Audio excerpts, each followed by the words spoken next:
Et là intervient la science. Là intervient la science, le mérite de la science.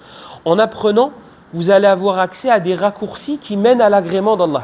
Quelqu'un qui va se fatiguer dans certaines adorations sera peut-être châtié à cause de ces adorations. Pourquoi ? Parce qu'il ne les aura pas faites correctement. Il se sera peut-être fatigué dans une chose qui ne rapproche pas d'Allah. Dans le Bukhari, selon Abdullah ibn Abbas radiyallahu anhuma, كان النبي صلى الله عليه وسلم يخطب فإذا هو برجل قائم فسأل عنه فقالوا أبو إسرائيل نذر أن يقوم في الشمس ولا يقعد ولا يستظل ولا يتكلم نذر أن يقوم في الشمس ولا يقعد ولا يستظل ويصوم فقال النبي صلى الله عليه وسلم مروه فليتكلم وليستظل وليقعد وليتم صومه. Dans Sahih al-Bukhari, selon Abdullah ibn Abbas radiyallahu anhuma, pendant que le prophète sallallahu alayhi wa sallam était en train d'exhorter les gens, il a vu un homme qui était debout, au soleil. Il a demandé, et regardez la sagesse du prophète sallallahu alayhi wa sallam, il a demandé avant de reprocher, avant de réprimander. Donc il a demandé, il a dit c'est qui ? Qu'est-ce qu'il fait ? Ils lui ont dit c'est Abu Israël. Il a fait le vœu, il a promis à Allah de rester au soleil, debout, de ne pas parler et de jeûner. Donc là, pour lui, il est en train d'adorer Allah. Là, Abu Israël, pour lui, il est en train de faire quelque chose de bien, puisqu'il est en train de le faire pour Allah. Le prophète sallallahu alayhi wa sallam, il a dit ordonnez-lui de se mettre à l'abri, de se mettre à l'ombre, pardon, de parler et de terminer son jeûne, et de s'asseoir et de terminer son jeûne. Regardez, si ça avait été une adoration, si ça avait été quelque chose de légiféré, si ça avait été quelque chose de bien, le prophète ne lui aurait pas dit d'arrêter. Il aurait dit, vas-y, continue, Allah yisahal. Va, reste au soleil. Pourquoi il lui a dit de s'asseoir, de se mettre à l'ombre, et de parler, et de continuer son jeûne ? C'est que cette adoration-là n'était pas légiférée, et que donc il ne sera pas récompensé pour cet acte-là. Vous avez vu ? Vous pouvez vous fatiguer à faire certaines choses, et ne pas être récompensé pour celle-ci. Parce que ce n'est pas un chemin qui mène à Allah. Toi, si tu vas à la Sarcelles, et tu vas de l'autre côté, et tu ne fais que t'éloigner, tu vas dire, mais c'est pas normal, t'as vu, j'ai roulé, j'ai fait des causes. Oui, mais t'as roulé, mais du mauvais sens. Donc tu n'arriveras jamais à destination.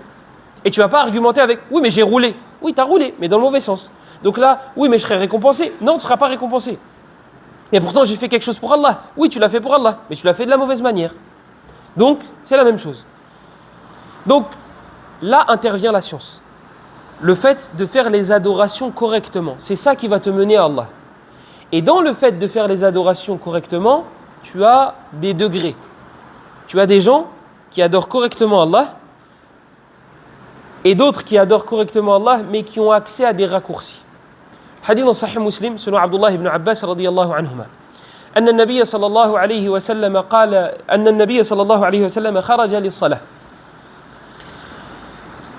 وكانت جويرية تذكر الله فخرج النبي صلى الله عليه وسلم للصلاة فلما رجع قال لزوجه أو لزوجته كلاهما صحيح قال لم تزالي جالسة بعدي قالت نعم قال لقد قلت بعدك 4 كلمات لو وزنت بهن لوزنتهن سبحان الله وبحمده عدد خلقه ورضا نفسه وزنة عرشه ومداد كلماته هي كانت تذكر الله منذ ساعات أو فلنقل منذ ساعة وهو قال 4 كلمات قال لو وزنت بهن لوزنتهن يعني كلماته التي قالها النبي صلى الله عليه وسلم أثقل في ميزان الحسنات مما ذكرته أو مما قالته جويرية رضي الله عنها.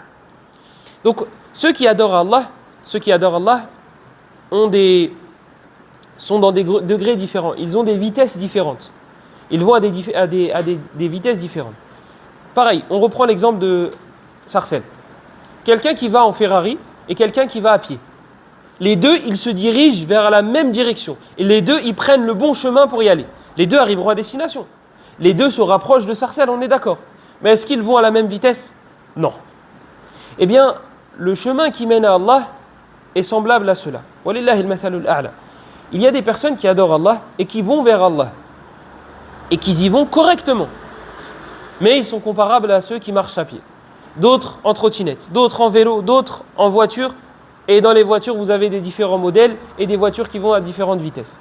Eh bien, ceux qui apprennent la science ont accès à des raccourcis.